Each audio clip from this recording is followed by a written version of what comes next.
Yeah, how was your week?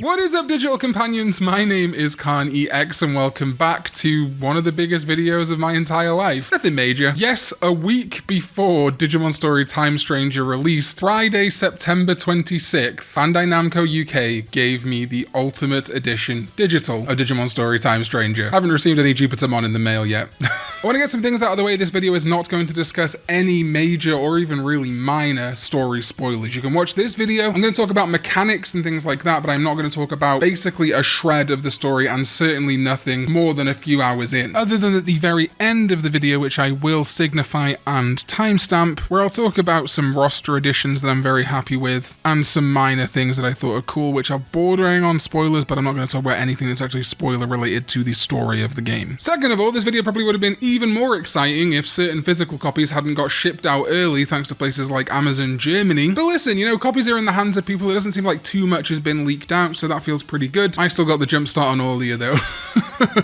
Also, I know a lot of people are going to be wondering, well, am I still streaming it then? And yes, stream is still on Thursday, 11 PM, October 2nd on my YouTube and hopefully my Twitch. While it won't be my first exposure to Digimon Story Time Stranger anymore, it will be my first time sharing it with you. Plus, a lot of side content that I didn't get to do. I really kind of speed run through the main story. And the extra benefit there is that I know what's going on and people are going to talk about spoilers in the chat. I can get rid of them and make sure that you don't see them without getting spoiled myself. I think ultimately this works out fantastically. I'm sure there's going to be doubters. There were legitimately people commenting doubting that I went to Summer Game Fest back in June too. Here's my clear data. 30 hours it took me. Hara said the game would take about 40 hours to beat the story. Obviously I went hardcore mode, although if you consider the fact that I carried over my save data from the demo and skipped over a lot of the Abyss area because I've already seen it, that probably would have been more like 32 to 35 hours. And also more now than ever, I would really appreciate it if you were to click like, subscribe if you haven't already, maybe leave a comment, and if you're on mobile, once you've liked it, click that hype button. It does wonders for the video, helps me out for absolutely free. This is going to be one of the craziest videos I've done all year, so I would appreciate it, thank you. Anyway, let's get into my thoughts. First of all, it's the best Digimon game ever made. Thanks for watching.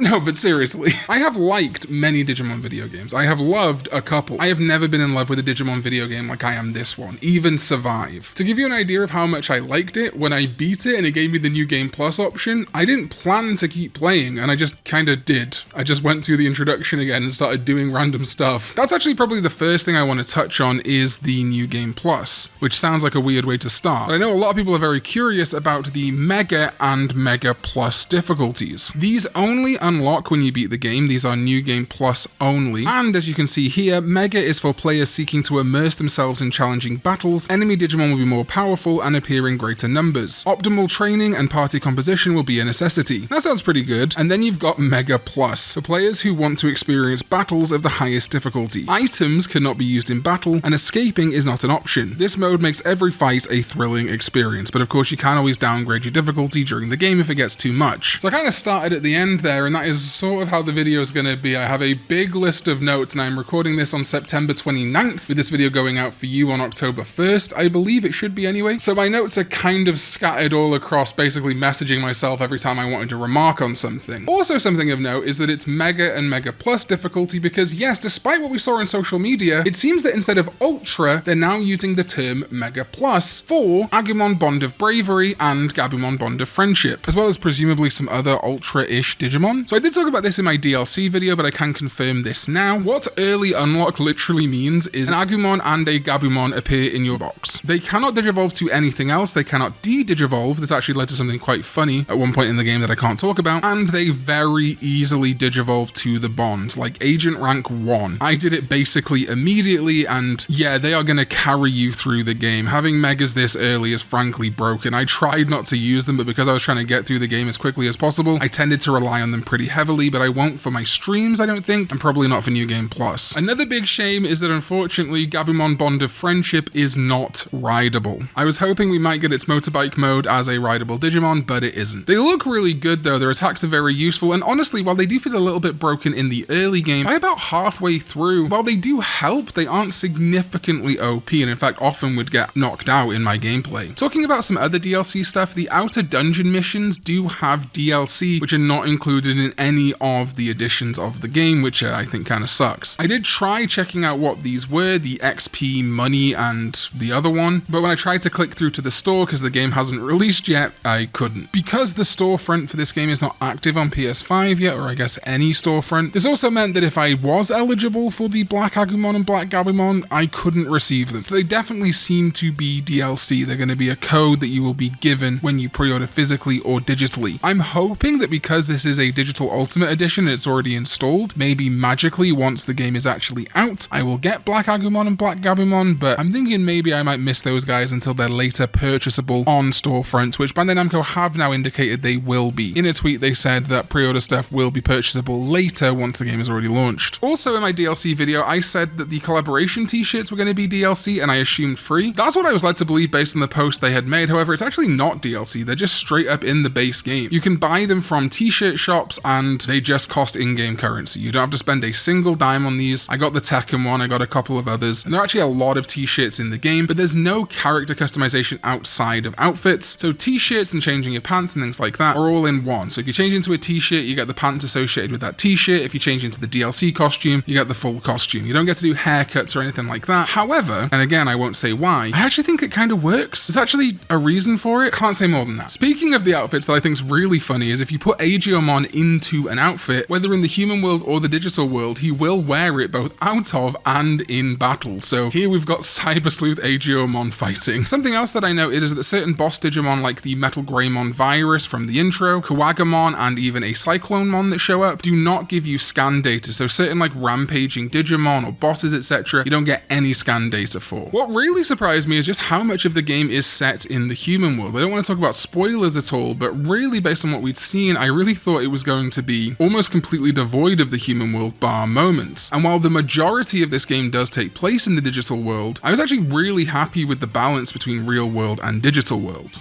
Now some stuff that is like mechanically spoilery, I guess. There is a part in Central Town, and this is a side mission, it's not a main mission, where Pegasusmon will ask you about armor Digi-Eggs. And yes, this is pretty early on. When you're going to be digivolving to champion level is when you're going to be able to unlock armor Digi-Egg. So I got Flamedramon, Raidramon, Halsamon, a bunch of others. The only exception to that is Magnamon and Rapidmon, which are tied behind Ancient Rank 7, which makes sense, they're on par with a Mega level. I'll try and cut out who exactly makes the armor Digi-Eggs, but you can just straight up buy them. You go to someone who makes them as well as the human and beast spirits, and basically you just give them the prerequisite items and the money, and they're crafted. This is a breath of fresh air, and obviously some of them are harder to get than others, but for a lot of them it's just things like equipment skills or random bits of junk you find in the overworld, so it's nothing too taxing. Like I say, I got most of the armor Digi-Eggs from 0-2 pretty easily, and I did get a Goonimon, Burning Greymon, and Aldamon. Also, while I'm talking about Central Town, again, not spoilers, a lot of people were, I think, concerned about playing the Central Town portion of the demo, and let me tell you, they absolutely gutted Central Town in the demo. It is purely an adventure mission. The actual version of Central Town, when you first arrive in the game, has way more fleshed out to it. Even things like that sewer underneath where you fight the 3 Ogremon variants at the end of the Central Town demo has a lot of differences in the main game. So if you haven't played that already and you're waiting for the full game, trust me, you're not getting spoiled on anything. And up in the Central Tower Parrotmon boss fight, I guess this has been remarked on before, but I've seen people asking about environmental stuff affecting battles. And it does happen, but not a ton. The most notable one to me is the Parrotmon boss fight where the lightning that is striking affects the battle, hitting us and healing Parrotmon. There are some other examples of this, but I think it's probably a little bit underutilized. But then again, there's not a ton of environments that actually have weather effects anyway. I think the only one I thought that would have been interesting is if you try to use, say, electricity moves in the Abyss area under sea portion, that could have maybe done you damage because you're conducting electricity through the water. I don't know. Also, I talked about the outer dungeons a little earlier having DLC that you can buy. There are also free missions, plenty of them that you discover throughout the game. They'll appear as these little red portals, and in fact, rather than having to do them there and then, Mirai will add them to the outer dungeons in the in-between theater so you can do them at your leisure. There's some really fun game modes here, including a sort of tower defense game mode. And what's really cool is when you complete some of these, I don't know if all of them because I haven't gone through them all yet, you can actually recruit a Digimon to your side. So for example, I got a level 25 Dino Humon and a Raremon at different points. And then another question a lot of people had based on a tutorial in the demo about is surprise encounters with these cool found footage, analog horror, kind of creepy photos of things like Platinum Numemon, etc. The way this actually works is that in battle sometimes you will just randomly encounter a Platinum Numemon, a Gold Numemon. I haven't seen any others in my gameplay, but I imagine things like Digitamamon must be there too. And personally what I encountered was that Platinum Numemon would drop 100,000 yen when defeated quickly. You have to defeat them quite quickly or else apparently they'll run away. I always just used my gun and shot them. America. Now I did also have the Millionaire's USB from the Ultimate Edition, so I can't guarantee that you'll get 100,000 and 50,000 in the base game, but I think you will. In general, the gameplay really does seem to focus on making it less monotonous, which I think was a big criticism of Digimon Story Cyber Sleuth. Samey environment, samey gameplay, lots of backtracking and boring walking. This game has none of that. Lots of very varied environments. When it reuses environments, it does it in interesting ways. It switches things up by having side-scrolling segments, and like I say, things like tower defense games. Plus, oftentimes, and while Cyber Sleuth did do this too, when you finished a mission by trekking all the way through something and you have to go back to the beginning or back to another area, often they'll just ask you if you want to go straight back to where you need to go, which is great. Now into, I don't want to say criticisms really, but just things I've noticed and things that I want to remark on that I think you'll want to know. I do find that the voice volume overall in the game can be pretty low. Even in cutscenes when you turn down the music, voices still aren't loud in the mix. For me, I had my audio at everything set to 10 and then specifically music set to about 7, which was sometimes not great because I did actually want the music louder. I didn't want to be turning it down all the time when I was in the middle of cutscenes because you can't do that. You got to turn it down before a cutscene starts. I think I would really advocate for Bandai Namco to release a patch that fixes the voice volume in the game because some of them are fine, but a lot of them I found, especially as the game progressed, was quite hard to make out without turning the music down. Another thing, I did get a PS5 code. I might be getting a Steam code too. We shall see. Either way, I'm probably going to be streaming it on Steam, and it definitely is 30 FPS, but it didn't bother me at all on the PS5. Maybe it will for you, but personally it felt absolutely great to me, and the game looked visually beautiful at 4K, I assume. I had to downscale it to 1080p to record it, but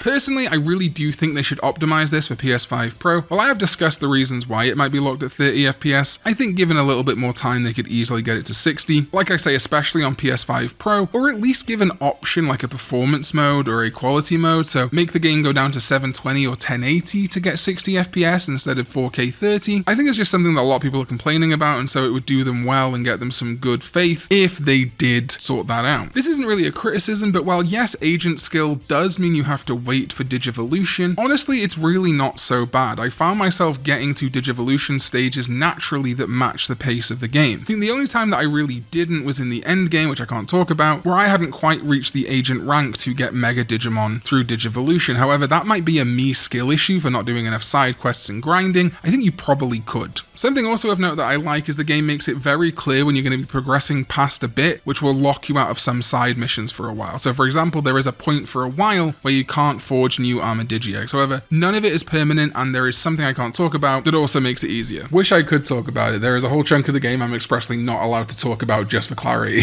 Also something I noticed, I was equipping my Digimon with a lot of equipment that raises their stats, so their attack, their spirit, etc. That does not count towards their evolution requirements. So say your Digimon's at 950 attack and they need 1000 attack to Digivolve, putting a 50 booster on them does not contribute to that evolution requirement. But it also doesn't make it super clear how much it's buffed by. I think that number on the right is supposed to be what it's buffed by. So I was constantly trying to work out how much my Digimon actually needed to get to the next level, and often would just unequip all of their stat buffs so that I could get the exact number for Digivolution. The game also really settles the evolution stage, at least in this continuity and a lot of others, does not always reflect maturity. Ageomon is a champion or adult in Japan, and while yeah, you could consider this like teenager, he acts like and is treated like a little kid or a little brother. He is a child, but he's not a rookie. He is a champion. Something else I noticed that was a little bit disappointing is that there would be areas that had bosses at the end, and I felt like the random encounters did not give you a good idea of the level you were supposed to be at to fight the boss, really leading to a couple of difficulty spikes rather than difficulty ramps. But I also wasn't hardcore grinding. Like I say, I beat the game in 30 hours, so probably if you take your time a little bit more and do a little bit more fighting and side missions, this might not be as apparent, and obviously you can always knock the difficulty down to story, which I did for one boss fight. I just think it'd be nicer to kind of know that the Digimon in the area are preparing me for the boss, whereas a lot of the times it felt like I was easily defeating Digimon in the area and then the boss was stronger. Not always by a huge margin, but a couple of them really were. I don't know if you count this as a spoiler or not, but I'm going to talk about a couple of rideable Digimon that made me me very happy. Yes, my boys Waspmon and Cannonbeemon are both rideable. That is amazing to me. Ride Digimon do sadly scale down, but things like Waymon are still big as NPCs in the world, just not specifically as ride Digimon, which I guess makes sense, trying to fit them into the world and not having your Digimon be completely unable to get through some areas, although some ride Digimon will not be able to get through gaps that others will be. This does mean, however, that riding Blimpmon is hilarious. Overall, like I say, it is a game that genuinely feels like love has been poured into it. I'm going to get into a minor spoiler section at the end of this, which is kind of just the very last segment, so if people don't want to see anything that could be really constituted a spoiler, they can absolutely click off. I just want to say that this is the most fun I've had with the Digimon game since Survive, and honestly I've had more fun with it than Survive. There is clearly a ton of passion and love thrown into the game, and the amount of Digimon that have returned, admittedly I'd like other Digimon to return that haven't, is still a really positive step in the right direction. I want to thank, of course, Habu. You can feel his passion in this project, and in fact if you look back to things like Digimon Survive, you can feel how he was setting up the bricks and kind of teasing things that come to fruition in Digimon Story Time Stranger, not plot-wise, but thematically, Digimon that show up, etc. I mean, this is obvious, but Ceresmon, Medium, and Plutomon were both in Survive, and they're going to be big players in Digimon Story Time Stranger. We already know that before the game even got into the hands of people like me. So while Habu's not on the team anymore, I do want to thank him. But also, it takes a village, it really does. And I do want to thank Hara. Knowing that Hara and the team watch my videos has been incredible, and I put a lot of weight into that. I don't know if Habu watched my videos too. Maybe he did. There's one reason that makes me think maybe he did. But again, video games are not one person. I'm very guilty of this. I'll say thank you Habu, thank you Hara, or like with Kingdom Hearts, thank you Nomura, and it wasn't even a Nomura decision. So I want to thank everyone who worked on this game. I want to thank everyone who made it, who developed it, who wrote and storyboarded, everyone who did QA, everyone who did marketing. I know that's kind of out of the game. Seeing some of the Bandai Namco contacts that I have made over the years in the credits for this game was absolutely amazing. Thank you Long. And I really do have to thank Bandai Namco and the people that do marketing and communications at Bandai Namco this time around. They have treated me so well. From flying me to LA, putting me up in a hotel, inviting me to Summer Game Fest, living out my dream of seeing Summer Game Fest live, being in the same room as Hideo Kojima, and then being one of the first people in the entire world to play Digimon Story Time Stranger. Then inviting me down to London to play more of the game, giving me assets, helping me with any questions I had. And now, a whole week before the game actually came out, I was one of very few content creators to be given the full Ultimate Edition digital game. Plus, from what I'm hearing, there might even be more treatment coming. So I am always going to give my unbiased review. If I thought this game genuinely sucked, I would say it. But to have been treated this well really does indicate the amount of faith that Bandai Namco has in this game, and means the world to me as a creator. I feel really valued this time, and it makes me want to be even more passionate and to try even harder for my mission of pushing Digimon more and helping Digimon fans. If you're a Digimon fan, this game is absolutely for you. If you're a Digimon Games exclusive fan, this is one of the best Digimon games they've ever made, and there's going to be a little bit of something even for you, like the Digifarm. If you like Digimon World, there's a little bit of Digimon World there. Or if you're brand new to Digimon or barely know about it, this game's also for you. It's a really solid JRPG. I certainly could not have plugged 30 hours into it over 2.5 days if it wasn't genuinely enjoyable.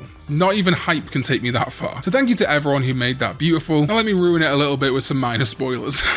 Alright, so this is the mild spoiler segment. You can click away now if you don't want to know anything about the game. I absolutely will not talk about anything from basically the halfway point of the game over. If you are done watching here though, thank you. Please drop a like, a hype, and a comment, and I'll see you on Sunday's video. Or maybe at the stream on Thursday. So this is probably my only spoiler that like straight up relates to characters in the story, but it doesn't really change anything in the context of the game whether or not you know the name of this character. But yes, looking at the 3 VIPs in the in-between theater, as we already confirmed, the girl on the left is Homeros, the girl in the middle is Yggdrasil, or in the English version referred to as King Drizzle, my little king there. And despite what a lot of people said to me, doubting me and saying no, there's no way that's the case, the boy on the right is Kunlun. Yes, they have known about Kunlun for a while, or at least very least, when Kunlun was decided upon, they've made sure the text in the game refers to him as Kunlun. This is the only story spoiler that I want to talk about, and again, it's really not a spoiler, it happens quite early in the game that you find out their names, but I am absolutely blown away that we have straight up Shambhala representation in Digimon Story Time Stranger before Shambhala V-Pets have come out. Incredibly cool. I'm going to talk about a couple of Digimon that were already data mined anyway, when the demo came out, so a lot of you may have already seen this. But of course, because Hyokomon, Baraimon, and Butenmon are in the game, yeah, you know Chronomon's gonna factor in too, and I was really pleasantly surprised with where Chronomon went in this game. Also, another huge one for me is that not only is Callismon in the game truly, finally, fully freed from V-Tamer jail and not just showing up on V-Pets and stuff and card games, but also they gave a brand new evolution to Grizzlymon. Now, this is not really a story spoiler at all, because I don't remember seeing this Digimon in the story, actually. You can just Digivolve this naturally at any point. Grizzlymon Digivolves to the brand new Great Grizzlymon, and what's really cool is Digimon like Great Grizzlymon, Master Blimpmon, Hyokomon, Baraimon, Butenmon. Because they all get cards in this game too, they've all got brand new Digimon reference book art, a lot of them for the first time. And we're probably going to see these posted and added to the Digimon Encyclopedia once the game comes out. Very excited to see the art. Here's some of them via cards. I'm looking forward to the full uncropped art. I did talk about the Digi-Egg missions from Pegasusmon earlier. Basically, all you do is get the Digi-Eggs from the person that makes them, give them to Pegasusmon, and then he armor digivolves a rookie Digimon in the village. So you see like a Vmon become a Flamedramon and stuff. I was worried this was going to take them out of my inventory, but it absolutely doesn't. So if you're doing those missions, don't worry, you get to keep your armor Digi-Eggs. And the final thing I will say, which is kind of spoilerific, is this. If you've been watching my videos since 2020, and if you've been watching my videos theorizing about the new Digimon story game, Digimon Story Time Stranger, which I was making videos about before it even had a title, go back and watch some of those videos. Or if you remember watching them, thank you. And then play the game. While not always in the ways that I necessarily hypothesized, I got a lot right.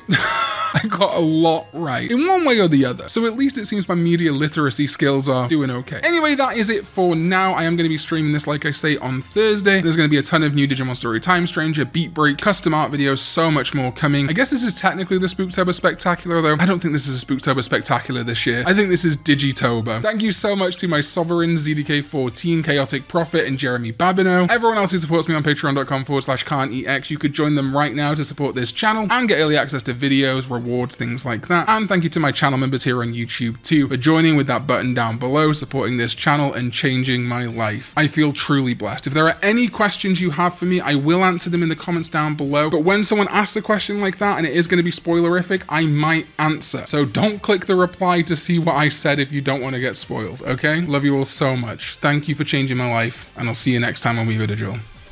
Bye-bye.